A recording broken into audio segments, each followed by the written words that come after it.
Are you trying to log into WhatsApp and getting the frustrating message, "Login not available right now"?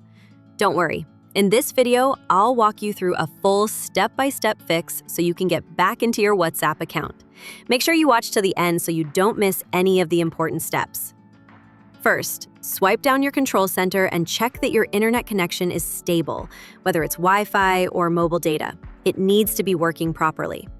Now, open the Settings app on your device, scroll down and tap on General. Then select iPhone Storage. Scroll through the list and tap on WhatsApp. Here, go ahead and tap Offload App. This won't delete your data, but it refreshes the app installation. If you're using an Android device, instead of offloading, go to Settings, Apps, WhatsApp, Storage, and clear the cache.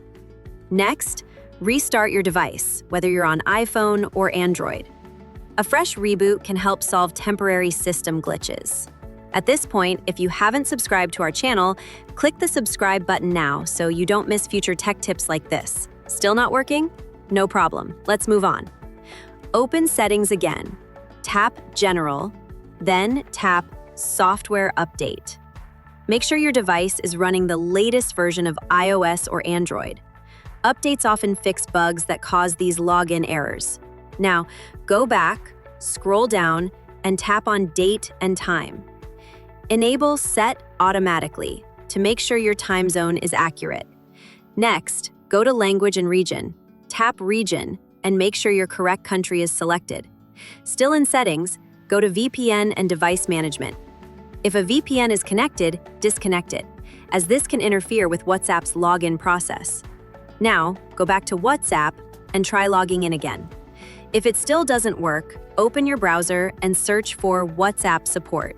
Tap on the Contact Us link in the official WhatsApp support section. Scroll down and fill out the form. Enter your phone number, select your country, add your email address, choose your device type. Then, in the message box, briefly explain the error. Something like, "I'm unable to log into my WhatsApp account due to the error, login not available right now. Please assist." Submit the form and wait. The WhatsApp team usually responds within 24 hours. Once you've followed all these steps and possibly contacted WhatsApp support, you should now be able to log into your account without any issues. Thanks for watching. Drop a comment below if you have any questions, and let me know what topics you'd like me to cover next. Hit the like button and subscribe for more quick tutorials like this.